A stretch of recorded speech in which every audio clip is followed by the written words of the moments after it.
Hey there, cats and kitties, it's the Curious Lo, and I'm here today with something a little different for an early April review, and that is the Muppet Christmas Carol. I had a very early love of the Muppets. While the Muppet Show had wrapped up almost 10 years before I was born, I remember watching reruns in the Muppet movies from a very young age. The zany characters were very appealing to me. The Muppets have had many different characters come along, from humans to dogs, cats, and even monkeys. Some of the characters have lasted years, while others appear in just a single episode of The Muppet Show. So why did these crazy puppets make it into a Charles Dickens adaptation? Well, that's what I'm here to let you all know. Charles Dickens' The Christmas Carol was first published in 1843 and first appeared on screen in 1901. Since then, it has been adapted countless times in ever new and groundbreaking ways. I have read the book and seen quite a few adaptations of the classic Dickens novel, but surprisingly, I think the version played by the Muppets is one of the closer to the source material. Surprised? So was I. The Muppet Christmas Carol came out in 1992, but I didn't see it until quite a few years later.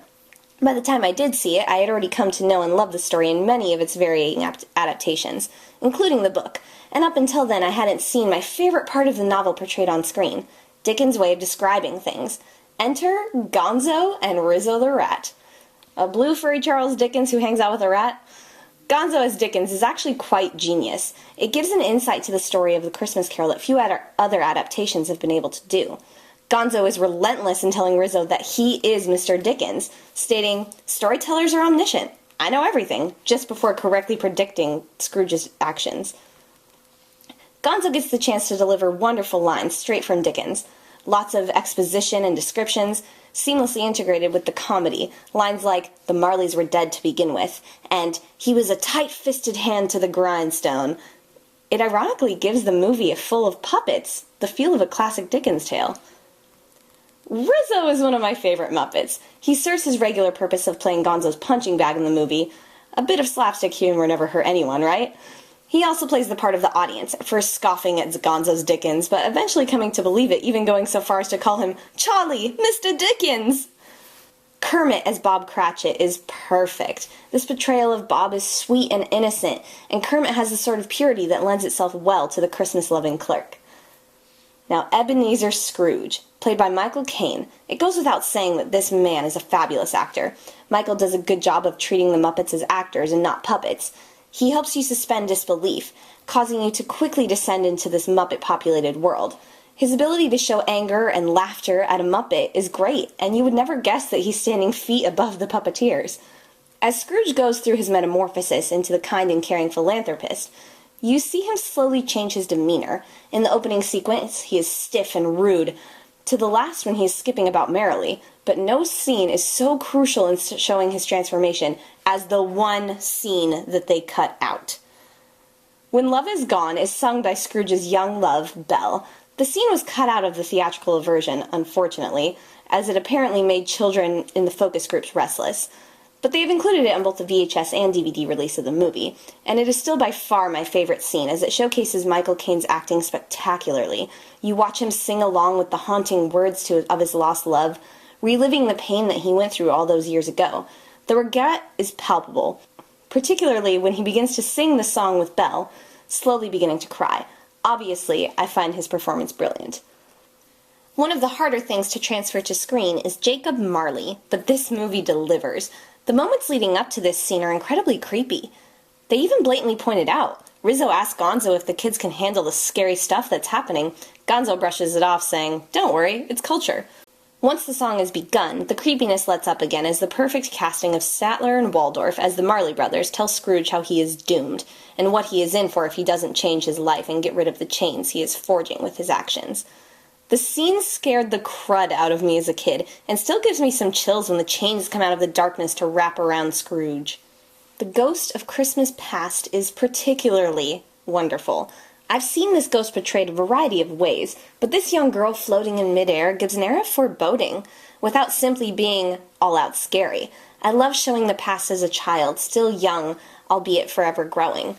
Quick shout out to Sam the Eagle, my favorite Muppet, who plays the school teacher, his love of America shining through as always, when he incorrectly tells a young Ebenezer, "It is the American way," only to break the fourth wall by correcting himself with, "It is the British way." Another small character I love is young Scrooge. who without missing a beat responds to the eagle as if nothing is amiss. Some things literally fall into place for the Jim Henson Company when adapting this book. The character Fezziwig is portrayed by Fozzie Bear, tweaking the name to Fozziewig, cleverly keeping the names from the book while putting in Muppets. One thing I've always found interesting in this scene is that Rolf the dog appears, but does not talk. In the DVD commentary, the director, who is also Jim Henson's son, Brian Henson, reveals that Rolf doesn't talk in the movie because his puppeteer, Jim Henson, had died, and this was the first movie to be made after his death. This is a gesture that is repeated with other deaths in the company as well. The Ghost of Christmas Present is large and jolly and full of life as he shows Ebenezer the wonders of Christmas Day. For the first time, we see Scrooge having a good time. He even begins to dance with the spirit and join in on the games that the people are playing. Now, the Ghost of Christmas Yet to Come is truly a terrifying Muppet. He almost looks like a ring wraith, faceless and silent. The sequence as the Ghost of Christmas Yet to Come shows his silent hooded figure is much more grim than some of the other versions of this movie that I've seen. Example is the "thank you very much" scene from Scrooge.